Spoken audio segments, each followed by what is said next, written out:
Well, hey friends, and welcome back to my homestead kitchen. Today we are going to be canning some Salsa Verde with these tomatillos. I picked them in my last garden haul. I have about 2 pounds worth here, which is going to be one batch of green salsa. So I thought I would just take you along and show you this process and show you how easy and delicious this recipe is. So first of all, what I'm going to do is you have to take off the little papery husks from these tomatillos. So I'm just going to add them to my pan here. I have some hot boiling water that I'm just going to pour over them, and then I'm going to let it sit for just a few minutes. And I'm just going to give it a little stir, let it sit for a few minutes, and what this does is it kind of helps wash the tomatillos and gets that sticky residue off, and it also makes the husks 100 times easier to get off. So I've drained these, that way I'm not burning my fingers while I'm sticking my fingers in there to get them out of the water. So you can see the husks just come off super easy. Now you can see the difference in these tomatillos. These ones are definitely more ripe. These ones are a little less ripe, so these ones are gonna be a lot sweeter. But all of the sweet ripe ones and the regular green ones that are just a tad bit underripe, they're gonna balance each other out, and we're gonna have the most delicious salsa verde ever. I'm gonna give them a quick rinse just to get any dirt specks or anything off that, didn't get washed away in the water. So the next step that we're going to do is we're going to roast them for about 20 minutes in a 500-degree oven. Now this step is completely optional. You can just chop these up or pulse them up in your food processor and then continue on with the process. But I find that roasting them brings out the sweetness and just gives them a really nice flavor. So this is just an extra step that is completely optional, but I'm gonna go ahead and show you how I do that. I have a baking sheet here, and I'm just going to cut each of these in half and lay them here on my baking sheet. And if I come across any that have any bad spots or the stem didn't really get cut out very well, pulled off, I'm gonna go ahead and just cut those out. Now you don't need to peel these, you don't need to de-seed them. So I'm gonna put these in my 500-degree oven for 20 minutes. So I just finished roasting these for 20 minutes, and you can see they're nice and golden, just absolutely beautiful.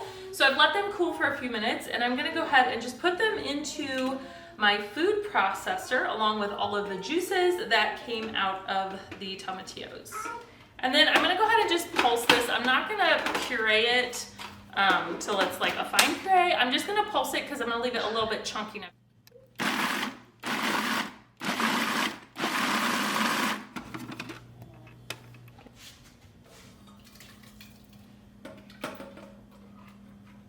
Next, we're gonna chop up some onions and peppers to add some nice flavor to this. I am using some banana peppers from the garden and some jalapenos. I do not like spicy stuff at all, so I've made several batches of this, and I found out that I like to do 2 jalapenos. Mine are pretty small from the garden, and then the rest banana peppers. So we've got 2 pounds in here, 1 cup of peppers. Feel free to use whatever kind of peppers you'd like. If you like it spicy, add more hot peppers, just kind of do it to your taste. To make cutting up onions and peppers easier, I have this nice little chopper thing here that I got from Amazon. It is so nice when you're chopping up large amounts. I actually have some leftover onion that I already chopped up, and I just stuck it in here this morning because I made spaghetti sauce. So I've already got that, but for my peppers, I have this little pepper de-seeder thing here. And if you're using hot peppers, make sure you use gloves.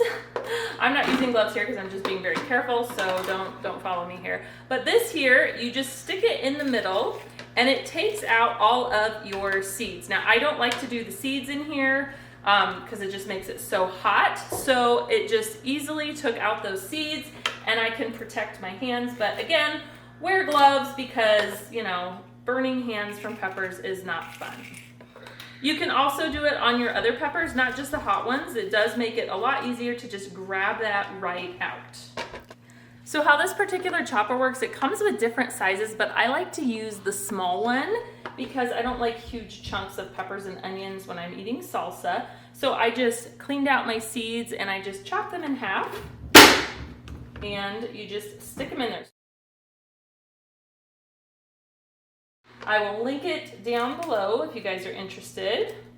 It is a lifesaver, especially when you're chopping up tons of stuff.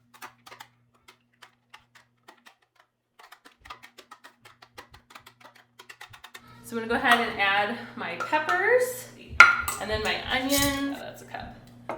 I think I forgot to mention that this recipe is from the Ball website. I will link it down below. There's a couple different recipes that I found on some trusted websites, and so I tried the different ones, and the Ball recipe seems to be the one that turned out the best, that we liked. So I went ahead and moved this to my stove, and I have it on high because we want to bring it to a boil and then simmer it for 10 minutes. So we're going to finish adding our seasonings. Now the original recipe calls for half a teaspoon of salt, and when I opened our first jar I was like, oh, this definitely needs more salt. So I'm going to actually double the salt and do 1 teaspoon of salt, 2 teaspoons of ground cumin, and 2 tablespoons of minced cilantro.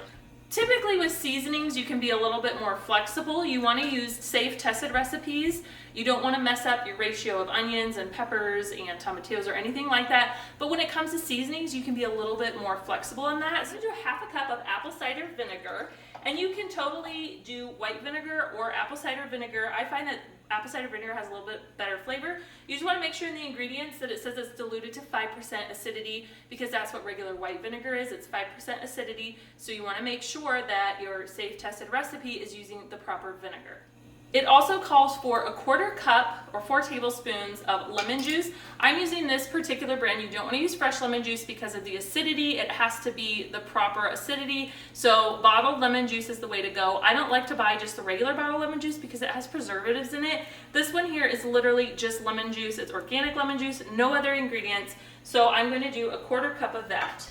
So now we can go ahead and just add that in there. And the last thing to add is garlic.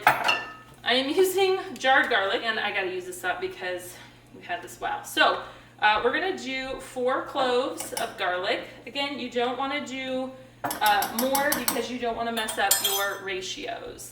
So while we're waiting for this to do its simmering before we can process it, I'm gonna go ahead and get my jars ready. I wash them with soap. I fill them with very, very hot water so that way they're not gonna crack from going from like boiling in there to boiling in there. You wanna temper your jars. I just make sure the jars are hot, make sure my lids are nice and clean. So this is my prepared canning station. I have a little trivet here to put my pan on. That way I could just move it over here and easily do everything. I have a placemat here just to protect my quartz countertop from the heat. I have my clean lids here. I am going to use a reusable Tatler lid for one of them. And then I've got a ladle. I've got my debubbler. This is just a Tupperware citrus peeler that I use for debubbler. I have my jar lifters, and then I have my clean canning rings here, as well as a rag that I'm going to dampen so I can wipe the lids. So now that this is done simmering for 10 minutes, I'm gonna just one by one fill up my jars. So I dump out the water, bring it over here to my canning station, I funnel in, and I've got my little ladle. I'm gonna give it a big stir because there's a little liquidy part, there's a chunky part, so I wanna make sure that all the lids have the same amount of liquid and chunk. So I'm just gonna fill these up to a 1/2 inch headspace. And all that basically means is you fill it up and leave a 1/2 inch from the top of the jar. And that was a little too much. I'm gonna grab a spoon and scoop that out. They do make little measuring things that make it a lot easier, but when you've been canning for many, many years, you just kind of eyeball it. All right. Take a damp paper towel or cloth and make sure you wipe the rim because you don't want anything to be between that seal because you want it to seal properly. We're also going to, actually did this in the wrong order. We're gonna debubble, meaning just get out the bubbles, and then we're gonna wipe it down because we might have made a mess while we were debubbling. Now I'm gonna do my Tatler lid here. I think, yeah, Tatler. And it comes with a plastic piece and a rubber gasket that you can reuse. I can't remember how many times, but a lot. So I'm just gonna put that on there. We're gonna stick that on. I'll bring it in a little closer. And you're just gonna use one of the regular canning lids, and I'm gonna use a hot pad here because this jar is hot. And you want to just tighten it to where it just spins a little bit. You want it to be able to vent, so you don't want to crank it down or over tighten it. If you over tighten it on these lids will buckle, so you want to make sure that it's not over tightened. I'm going to use my jar lifters, and I'm going to put it in my canner, which is filled with hot water on low about halfway, which we will adjust that. We'll get to that, but let's finish filling the jars.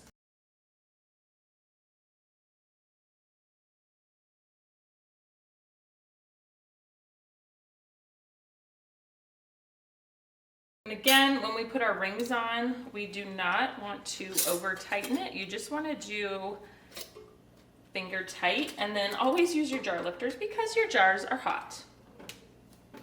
Ah, no, I hate it when this happens. Look at that, not enough for a full jar. So if that happens and you don't have enough to do a full jar, then you can just stick it in the refrigerator and eat it fresh out of your refrigerator. Another option is to get another size. So this recipe is for pints or half pints. They'll be processed differently, but if I mix the pints with the half pints, then I make sure I just process them according to the largest size. So I did fill a half pint, and then I also filled like, oh my goodness, like that much less, like an inch less. That's okay, we'll stick this in the refrigerator and we'll just eat this fresh. So I've got all my 3 jars in here, my 2 pints and my 1 half pint, and you'll notice I have some empty jars with hot water in here. It's because when we're water bathing this, which is what we're going to do, the jars, since the water is boiling, the jars kind of jiggle, and I've had jars knock over before. So I just put some empty jars in there just to keep my jars upright. I have this filled. You want to make sure that you fill your water, add more hot water to be 1 inch to 2 inches above your jars. You don't have to use a specific water bath canner. You can use any large stock pot as long as you put something on the bottom like a trivet, so that way your jars are not touching the bottom, and as long as your pot is tall enough to where it'll be, the water line will be 1 to 2 inches above your tallest jar in there. This is the Presto 16 quart canner, I think. I'll link it down below. I got it from Amazon. I got it like 10 years ago, and it has been so trusty to me. I absolutely love it. It is a pressure canner, but you can pressure can or water bath can. So in order to water bath can with this, I just take out this little plug here, which keeps the pressure in there. And I'm just gonna go ahead and put this lid on. And then I'm gonna turn up my heat to bring this water to a boil. Once it comes to a rolling boil, I am going to process this for 20 minutes for pints, 15 minutes for half pints. But because I have pints in there and 1 half pint, I'm gonna just process it for 20 minutes. And because we live at a higher altitude, I have to add 10 more minutes for my altitude on there, depending on your altitudes. But for my altitude, we're about 5,000 feet above sea level. I have to add an extra 10 minutes. So these are going to process for 30 minutes. You want to kind of keep an eye on it to make sure that the water level does not evaporate or go down. So your timer just went off and I turned off the stove, and now I'm going to use some hot pads to remove the lid. You want to make sure you use hot pads and open it away from you so that way you don't get steam burns. And then we're going to set our timer for 5 minutes because these have been boiling in here. We want to cool them down very slowly because we don't want to shock the jars. We don't want to cause any siphoning or anything like that. So we're just going to wait 5 minutes and then we'll remove them. Now with the Tatler lid here, we're going to wait about 3 to 5 minutes for the bubbling to stop, and then we're going to crank this down. You can see it's still bubbling, so we want to wait about 3 to 5 minutes.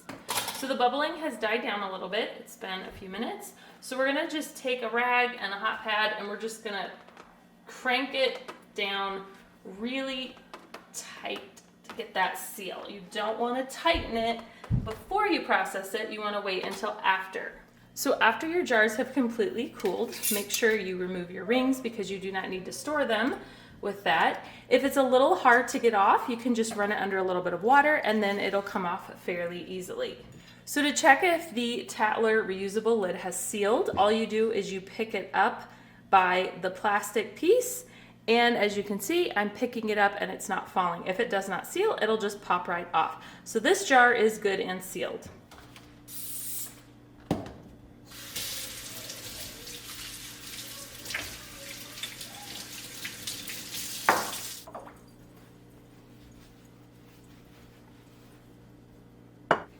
Next, you'll want to label them. The ball lids here have a little space to do so. If you have spicy, you can write hot on here or mild, or if you tried out a new recipe, be sure to mark that, but I'm just going to write the date.